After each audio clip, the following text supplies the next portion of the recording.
Assalamualaikum warahmatullahi wabarakatuh. Kami dari kelompok 10 mata kuliah MSDI yang beranggotakan saya sendiri Istiqomah dengan NIM 6304020024, Anti Iliani Koirunisa dengan NIM 6304020025, Bila Marsalia Trisnanda dengan NIM 6304020026 akan mempresentasikan hasil diskusi kelompok kami mengenai kompensasi. Baik, pada slide berikut ini saya akan membacakan mengenai peta konsep yang akan kita pelajari pada pertemuan kali ini. Yang pertama adalah pengertian dari kompensasi, yang kedua tujuan dari kompensasi, yang ketiga aspek dalam kompensasi, yang keempat bauran dalam kompensasi, yang kelima faktor yang mempengaruhi kompensasi, keenam kriteria pemberian kompensasi, ketujuh sistem pemberian kompensasi, dan yang terakhir adalah indikator dari kompensasi. Pengertian dari kompensasi. Kompensasi adalah semua pendapatan yang berbentuk uang, barang langsung atau barang tidak langsung yang diterima karyawan sebagai imbalan dan jasa yang diberikan pada perusahaan. Kompensasi finansial atau kompensasi non-finansial diberikan berdasarkan kebijaksanaan perusahaan terhadap semua karyawan dan usaha untuk meningkatkan kesejahteraan mereka seperti tunjangan hari raya dan uang pensiun. Tujuan kompensasi. Tujuan dari pemberian kompensasi pada umumnya adalah sebagai alat pemeliharaan dan motivasi agar karyawan tetap memberikan komitmennya kepada perusahaan. Pendapat dari Noto Atmojo, tujuan dari kompensasi yang perlu diperhatikan adalah 1. Menghargai prestasi kerja, 2. Menjamin keadilan, 3. Mempertahankan karyawan, 4. Memperoleh karyawan yang bermutu, dan yang terakhir adalah pengendalian biaya. Selanjutnya yaitu aspek dalam kompensasi. Kompensasi dapat dibagi menjadi dua aspek, yaitu kompensasi langsung dan tidak langsung. Kompensasi langsung adalah kompensasi yang diberikan langsung berhubungan dengan hasil kerja karyawan bersangkutan seperti gaji, upah, dan insentif.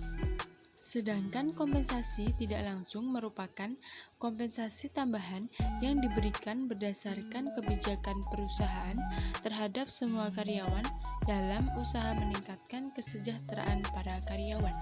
Selanjutnya yaitu bauran kompensasi. Bauran kompensasi adalah keseluruhan jenis kompensasi yang diterima oleh seorang pegawai. Bauran kompensasi dapat dalam bentuk keuangan dan kompensasi non-keuangan. Contoh menerima bauran kompensasi yang terdiri antara lain sebagai berikut. 1. Yaitu gaji pokok, 2. Tunjangan-tunjangan, 3. Fasilitas-fasilitas penunjang pekerjaan. Selanjutnya yaitu faktor-faktor yang mempengaruhi kompensasi. Menurut Hasibuan, faktor-faktor yang mempengaruhi kompensasi adalah 1. Permintaan dan penawaran tenaga kerja, 2. Kemampuan dan kesediaan perusahaan, 3. Serikat buruh atau organisasi karyawan, 4. Posisi jabatan, 5. Kondisi perekonomian nasional, 6.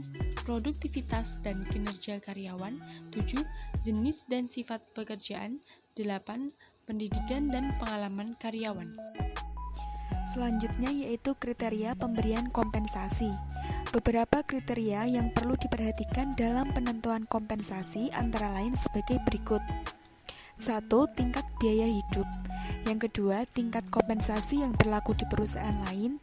Yang ketiga, tingkat kemampuan perusahaan. Yang keempat, jenis pekerjaan dan besar kecilnya tanggung jawab. Yang kelima, peraturan perundang-undangan yang berlaku. Yang keenam, upah atau gaji sebagai alat untuk mempertahankan dan memberikan motivasi pada karyawan. Lalu, sistem pemberian kompensasi. Ada 3 sistem. Yang pertama, sistem waktu.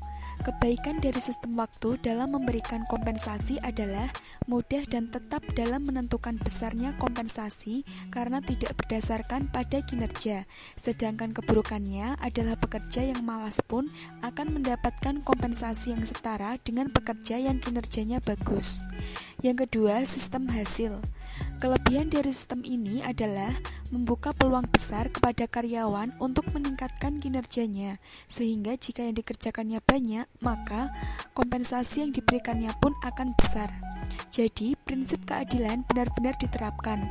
Namun, kekurangan dari sistem ini adalah apabila kualitas barang yang dikerjakan kurang dari kualitas standar, maka tidak dihitung untuk diberikan kompensasi. Yang ketiga, sistem borongan. Pemberian kompensasi pada sistem ini didasarkan atas volume pekerjaan dan lamanya bekerja.